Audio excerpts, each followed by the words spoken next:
우리는 사도행전을 통해서 신약시대 초대교회의 역사에 대한 말씀을 듣고 있습니다.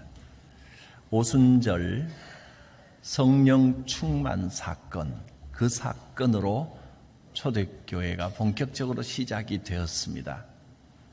성령이 충만하게 임하였을 때 나타난 가장 큰 증거가 무엇이었습니까? 혀가 변하는 겁니다. 말이 달라지는 것이었습니다. 그리고 사도행전 3장에서는 첫 번째 기적 사건을 기록했습니다. 베드로와 요한이 기도하러 가는 중에 문 앞에 앉아 있는 그 날때부터 한 번도 걷지 못했던 그 사람, 구걸하고 있는 사람에게 은과 금은 내게 없거니와 내게 있는 것으로 내게 주노니 나사렛 예수 이름으로 일어나 걸어라. 그리고 그 사람이 일어나 뛰고 찬양하고 사람들이 모여들어서 놀랍게 여기며 하나님께 영광을 돌리고 박수를 치고 이런 사건이 있었습니다.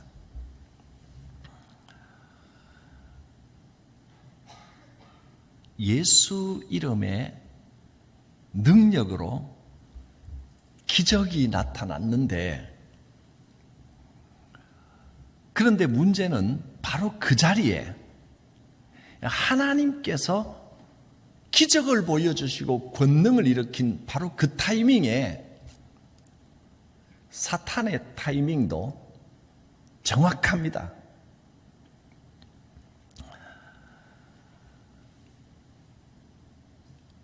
성도들이 은혜를 받으려고 할 때, 교회가 말씀 위에 건강하게 성장하고 복음이 힘을 얻으려고 할 때, 가정이 믿음 위에 바로 서려고 할 때 사탄의 방해 공작이 참 정확하게도 나타난다는 겁니다. 그래서 은혜 받으려고 할 때, 은혜가 넘치려고 할 때 자꾸 시험 드는 일이 생깁니다. 다음 주에는 사도행전 8장을 볼 텐데, 사도행전 8장에는요 교회의 본격적인 박해가 일어납니다. 성령 충만하고 은혜 받은 교회에 박해가 일어나더라는 겁니다. 말할 수 없이 걷잡을 수 없는 박해가 전무후무한 핍박이 일어납니다. 그래서 사도들이 거기 있지 못하고 다 흩어져 버립니다. 교회가 다 무너지는 것처럼 보였는데, 그런데 사실은 그 일을 사용하여 하나님께서는 복음이 온 세계로 퍼져가는 도구로 삼으십니다. 사도들이 흩어진 곳곳에 복음의 역사들이 막 일어나는 겁니다. 그게 하나님의 방법입니다. 하나님의 방법은 마귀가 박해하고 공격할 때 똑같은 방법으로 대적하여 싸우는 게 아닙니다.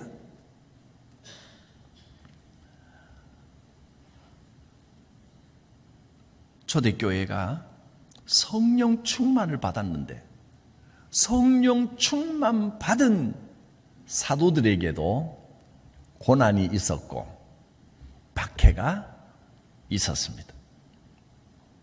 우리가 성령 충만 받으면, 은혜가 충만히 임하면 어떻습니까? 모든 일이 다 잘되고 형통하고 이제 거칠 것이 없이 순풍에 돛단 듯이 내 인생이 그냥 모든 게 순탄하게 풀립니까? 그렇지 않습니다. 성령 충만 받은 사도들에게 기적이 일어난 바로 그 현장에 정확하게도 방해하는 사람들이 딱 나타납니다. 성령 충만 받으면 무조건 잘 되는 게 아니라 그때부터 진짜 영적인 싸움이 시작됩니다. 되기도 합니다. 복음의 권능이 나타난 그 자리에 1절에 보면 사도들이 백성에게 말할 때에 무슨 말을 합니까? 안전뱅이 거지를 일으키고 나서 이 기적의 현장을 보고 나서 사람들에게 복음을 설명하는 겁니다. 여러분, 예수께서 부활하셔서 우리의 능력이 되십니다. 이제 이 능력이 우리 가운데 있습니다. 이 복음을 믿으면 주님이 함께 하십니다. 이 말을 전하고 있는데 딱 그 자리에 찾아온 사람들이 있습니다. 1장 뒷부분에 보면 제사장들과 성전 맡은 자와 사두개인들이 이곳에 나타납니다. 여기에 보니까 바리새인은 빠져 있네요. 바리새인들은 주로 어떤 사람들이냐면 이런 싸움 자리에는 잘 안 나타납니다. 바리새인들은 겉으로는 백성들에게 거룩한 척하면서 점잔을 빼면서 뒤로 음모를 꾸미고 뒤로 무슨 작전을 펴고 주로 이렇게 하지. 앞에 나타난 사람들은 사두개인들, 제사장들, 성전 맡은 사람들. 이 사람들은 사두개인이 주로 제사장 계급들입니다.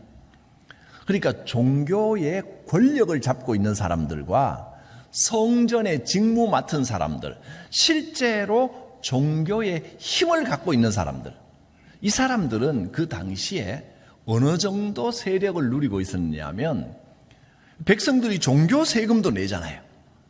게다가 사병들까지, 자기 군대까지 거느리고 있을 정도로 막강한 세력을 갖고 있었습니다. 이 사람들이 사람들을 데리고 그 자리에 딱 나타납니다. 아직 사도들이 복음을 전하고 있을 바로 그때, 바로 그 타이밍에 딱 이 사람들이 나타났는데 2절 말씀에는 이 사람들이 여기 왜 나타났는지를 말씀해 줍니다. 예수 안에 죽은 자의 부활이 있다고 백성을 가르치고 전하는 것을 싫어했기 때문입니다. 사두개인들은 예수님이 부활했다는 사실을 모를까요?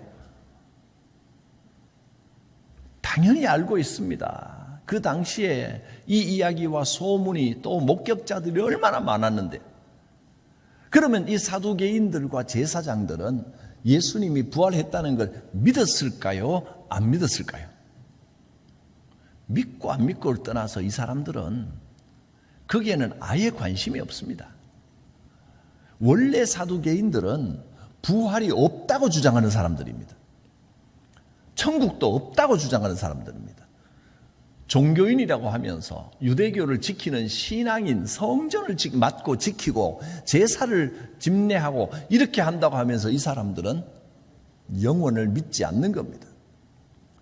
그리고 실제로 예수님이 부활했든 안 했든 관계없이 세력 싸움만 하려고 하는 겁니다.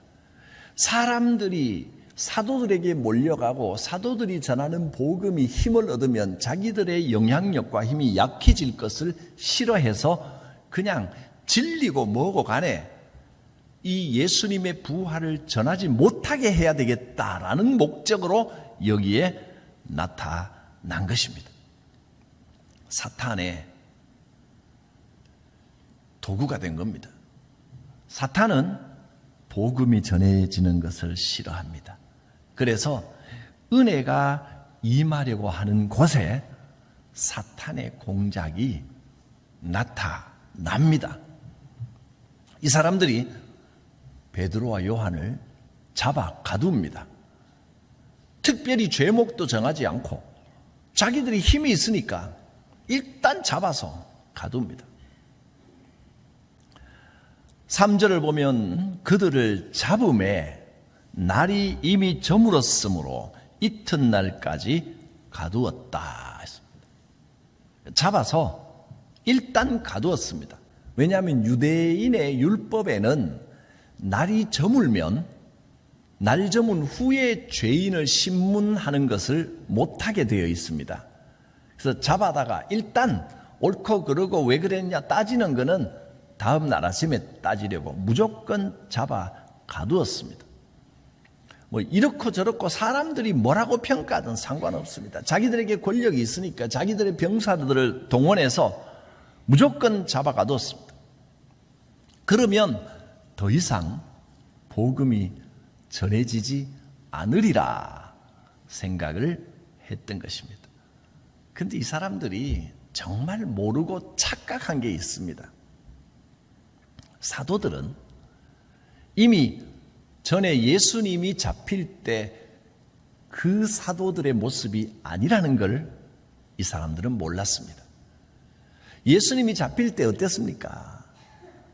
병사들이 나타나니까 제자들이 불쑥불쑥 나섰다가 결국은 분위기가 험악해지니까 한 명도 남지 않고 다 도망쳐버렸습니다. 심지어 어떤 제자는 맨몸에 혼입을 두르고 있다가 몸이 드러나는 것도 모르고 알몸으로 도망쳐버렸다 그랬습니다. 하나도 남지 않고 다 도망쳐버렸고, 예수님을 향하여 호산나 호산나 찬양하던 그 백성들, 사도들과 함께 있던 사람들이 예수님이 딱 잡히고는 어디 간지 하나도 다 없어져 버리고, 그래서 이렇게 힘으로 누르면 눌러질 거라고 생각을 했습니다. 그러나 성령 받은 사도들은 이제 더 이상 그렇게 두려워하는 사람들이 아닙니다. 성령 받아서 어떤 고난을 당해도 두려워하지 않는 사람으로 변화되었다는 사실을 이들은 몰랐습니다. 전능하신 하나님께서 그들과 함께하고 예수 이름의 권능이 그들 가운데 있다는 것을 제사장들, 성전 맡은 자들, 사두개인들은 몰랐던 겁니다. 그래서 힘으로 누르면 눌러질 거라고 생각했습니다. 그러나 아무리 강력한 힘으로 위협해도 하나님께서 함께 하시는 사람은 두려워하지 않습니다. 두려움 없는 사람을 세상의 힘으로 결코 이길 수 없습니다. 이것이 우리가 믿음의 사람이 승리하는 방법입니다. 성령 충만하여 두려워하지 않으면 반드시 세상을 이깁니다. 사탄과 똑같은 방법으로, 사탄이 우리를 공격해 오면 똑같은 방법으로 힘으로 그들과 대결해서 이기는 게 아닙니다. 이들이 베드로와 요한을 잡아 가둘 때 베드로와 요한이 다시 예수 그리스도의 이름의 권능으로 감옥을 파해버리고 이 병사들을 무너뜨려버리고 이렇게 힘으로 맞서 싸운 게 아닙니다. 여러분 우리를 막아주시오, 사람들을 동원해서 이 사람들과 대치한 게 아닙니다. 그냥 잡혀서 순순히 감옥에 들어갔습니다. 그러나 그들의 심령에는 조금도 두려움이 없었습니다. 하나님께서 함께 하시고 하나님께서 일을 이루신다는 확신이 있었습니다. 지금 어떤 힘을 가지고 있느냐, 어떤 실력을 가지고 있느냐, 그게 중요한 게 아니라 지금 누구에게 성령이 임했고 우리 마음에 두려워하는 마음이 없다는 사실 자체가 중요한 겁니다. 기도하는 사람은 고난을 두려워하지 않습니다. 기도하는 사람은 성령의 능력이 함께하고 하나님의 손이 역사하시는 것을 믿기 때문에 두려움이 없습니다. 그 사람이 진짜 강한 사람입니다. 그래서 성령 받은 사람이 겉으로 보기에는 온유하고 나약해 보일 수 있습니다. 그러나 절대 넘어지지 않습니다. 절대 포기하지 않습니다. 절대 실망하지 않습니다. 두려워하지 않습니다. 꿋꿋하게 앞으로 나아갑니다. 성령 받은 사람, 기도하는 사람의 특징입니다. 두려움이 없습니다. 세상에 여러 가지 고민도 있고 염려거리도 있을 겁니다. 그러나 성령 받은 사람, 기도하는 사람은 그 염려거리, 걱정거리에 사로잡혀 살아가지 않습니다. 두려움 없이 하나님께서 인도하여 주실 줄 믿습니다. 걱정하지 않습니다. 사도들이 잡혀가고 그 권력자들이 힘으로 이들을 감옥에 가두고 박해하고 찍어 누르는 이 상황에 어떤 결과가 나왔습니까? 4절 말씀을 보면 정확하게 그 결과를 이렇게 말씀합니다. 말씀을 들은 사람 중에 믿는 자가 많으니 남자의 수가 약 5천이나 되었더라. 어른 남자만 5천 명이면 그보다 훨씬 많은 숫자였습니다. 원래 믿기는 남자들보다 여자들이 더 잘 믿던데 그러면 더 많은 숫자가 아닐까? 최소 5천 명입니다. 사도들은 붙잡혀서 감옥에 들어갔는데 저항 한 번 못하고 잡혀갔는데 그러면 복음이 힘을 잃고 쪼그라들어야 될 것 같은데 결과는 그 반대입니다. 더 힘을 얻고 왕성하게 되었습니다. 이 결과가 우리에게 보여주시는 메시지가 무엇이겠습니까? 복음 진리 위에 굳게 선 교회는 세상의 어떤 위협과 도전에도 무너지지 않고 두려워하지 않고 세상의 방법대로 싸우지 않고 말씀의 방법대로 복음의 방법대로 성경대로 두려워하지 않으면 하나님께서 선한 열매를 반드시 주신다는 사실입니다. 하나님께서 함께 하시는 교회라고 해서 고난과 어려움이 아예 없는 것이 아닙니다. 성령 받았다고 해서 모든 일이 다 형통하고 염려 걱정거리가 깨끗이 사라지는 게 아닙니다. 여전히 고난이 있고 어려움이 있고 박해가 있고 방해들이 있고 그러나 그 어려움들 가운데서도 두려운 마음이 없어집니다.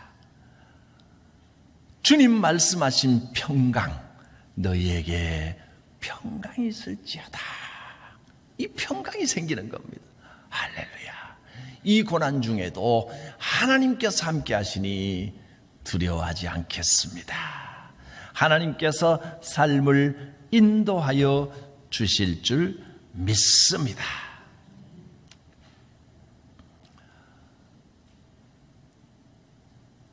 어려움과 박해 속에서 교회가 집중해야 할 것은 복음의 생명력입니다. 교회는 이 생명력에 집중을 하고 복음에 집중해야지 세상과 같은 방법으로 맞서서 싸우려고 하면 이겨도 지는 겁니다. 교회가 세상과 그렇게 대립하고 경쟁해서 큰 힘을 얻었을 때가 있었습니다. 중세시대에는 교황이 국왕도 막 갈아치워 버렸습니다. 그랬을 때 교회의 권력은 대단히 커졌지만 하나님께서 함께 하시는 교회의 생명력은 없었습니다. 오히려 복음이 죽었던 가장 어두운 시대가 되어버렸습니다. 우리는 세상의 방법으로 세상과 대립하여 싸우려고 해서는 안 됩니다. 우리 안에 이 복음의 생명력이 살아있게 해야 하는 것입니다. 지금 이 세대에 우리가 살아가는 이 시대에 여러 가지 이 이슈들이 많이 있습니다. 한때는 종교인 과세 문제로 교회와 정부가 막 대립하면 이게 옳으니 저게 옳으니 그래서 이거 해결 안 되면 막 큰일 날 것처럼 목숨을 걸고 싸워야 될 것처럼 교회가 목소리를 높였었습니다. 근데 지금은 다 세금 내는 것으로 당연한 것으로 거의 뭐 자리를 다 잡아버렸습니다. 그게 정말 악이라면 계속 대립해서 싸워야지 하다가 그냥 자연스럽게 그냥 지나갔습니다. 그때는 뭐 이러면 정부가 교회를 감시 감독하려고 하고 뭐 통제하려고 한다 어쩐다 온갖 이야기들이 다 있었는데 지금은 없어졌습니다. 지금은 이제 주로 동성애 문제를 중심으로 한 차별금지법 문제로 굉장히 이슈가 되고 교회가 시위도 하고 또 이 정부와 또 정권과 국회와 온갖 이 세상의 힘들과 대립하고 있습니다. 그래서 교회가 특히 제가 대구에 있을 때는 여러분 아시다시피 퀴어 축제 대구 동성로에서 막 하고 있는 제가 있을 때부터 이제 시작을 했었는데 그거 정말 징그럽고 음란하고 악의 소굴 같잖아요. 그래서 교회들이 그거 못하게 하려고 가서 시위하고 막 드러눕고 확성기로 막 서로 대립하여 싸우고 이랬는데 그 결과가 어떻게 됐습니까? 오히려 신문 지상에 퀴어 축제가 있다는 걸 더 많이 알리고 퀴어 축제를 홍보하는 것처럼 되어버렸습니다. 게다가 교회는 차별을 지지하고 마치 그 혐오와 정죄를 조장하는 것처럼 막 홍보를 해버립니다. 저는 그리고 그 사람들이 뭐냐면 자기들은 허가받은 집회를 하는데 보수적인 교회들이 와서 방해를 하면서 법을 어기고 있다 막 이렇게 홍보를 해버리는 겁니다. 교회 입장에서는 얼마나 억울합니까?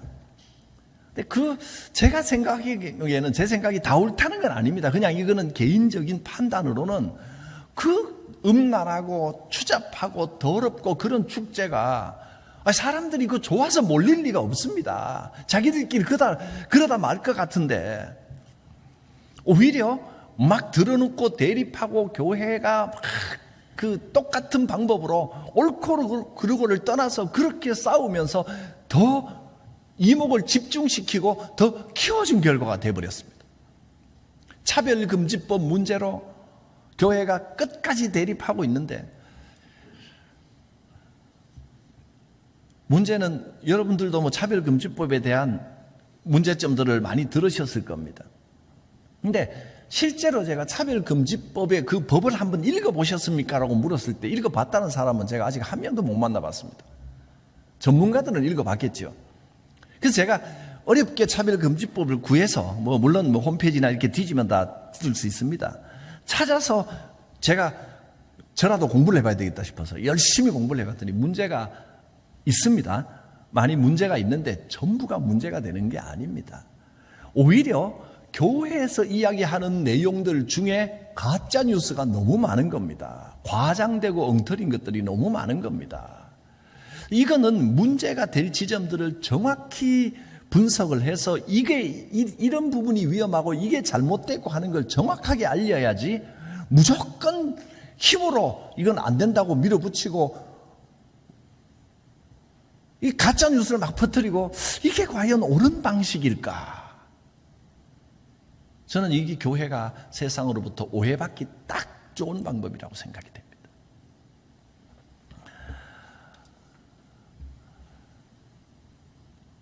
교회가 이 세상의 공격과 박해에 대하여 어떻게 대응하고 어떻게 싸워야 될까? 이 영적 전쟁을 어떻게 싸워야 될까? 저는 성경의 방법을 따라야 된다고 믿습니다.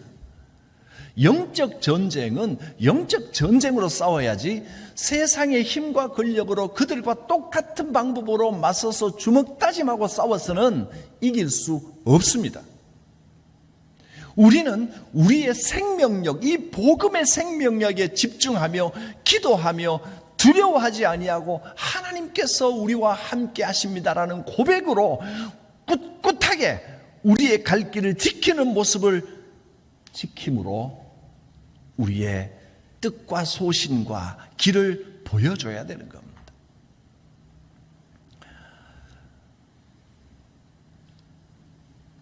여러 가지 방해들이 있고 도전들이 있고 위협들이 있다고 해서 교회가 성장하지 못하는 것은 아닙니다. 교회가 건강하게 성장하지 못하는 이유는 딱 한 가지입니다. 복음의 생명력을 잃어버릴 때, 세상의 방법에 몰두할 때 교회는 힘을 잃어버리게 되어 있습니다.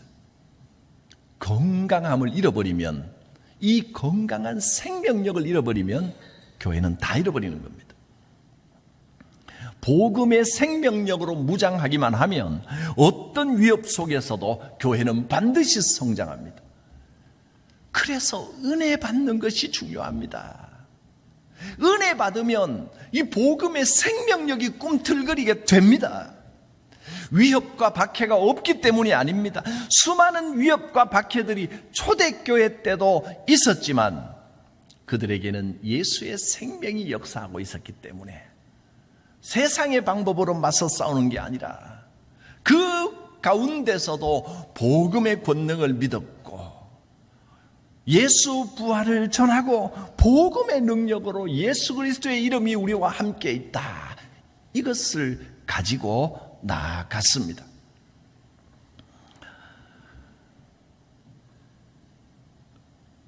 사도행전 8장에 교회에 전무후무한 박해가 임하였다 했는데, 이제 다음 주에 여러분, 교회가 이런 끔찍한 박해가 왔을 때 어떻게 대처했는지를 성경을 통해서, 오직 성경의 방법을 배워서 성경의 방법대로 승리할 수 있기를 바랍니다. 정말 우리가 집중해서 신경 쓰고 노력해야 할 것은 교회를 위협하는, 이 박해하는 세상 세력들이 문제가 아닙니다. 정말 우리가 집중해야 될 것은 내 안에 예수 생명이 역사하고 있는가? 우리 교회가 복음의 능력으로 무장되어 있는가? 진리의 말씀 위에 서서 어떻게든 말씀대로 행하려고 하고 있는가? 여기에 집중해야 됩니다.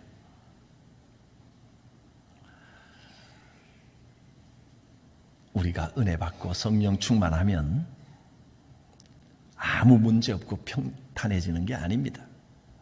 물론 우리가 기도할 때 또 은혜 받고 하나님께서 인도하시면 어려운 일도 해결되고 또 주님 해결해 주시옵소서 기도하는 것 자체는 좋은 일입니다. 그렇게 기도하십시오.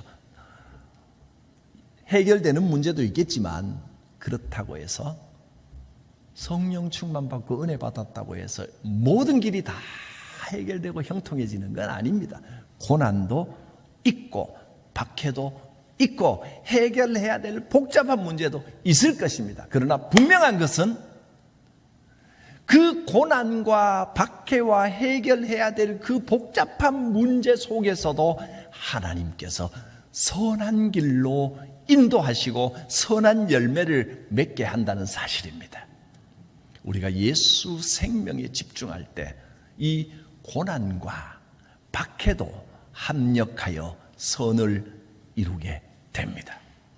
베드로와 요한은 잡혀갔는데 오히려 그 말을 듣고 믿은 자의 수가 남자만 5,000이나 되었습니다.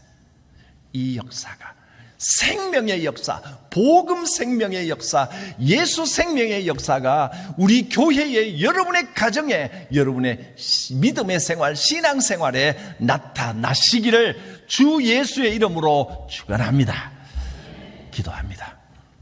거룩하신 하나님, 상황이 아무리 어렵고 험난해도 사탄 마귀가 아무리 발악을 하고 달려들어도 절대 무너지지 않고 두려움 없이 믿음으로 승리하는 성도, 더욱 힘있게 부흥하는 교회가 되게 하여 주시옵소서. 예수님의 이름으로 기도드립니다. 아멘. 말씀을 생각하며 사도신경으로 우리의 신앙을 고백하겠습니다. 나는 전능하신 아버지 하나님, 천지의 창조주를 믿습니다.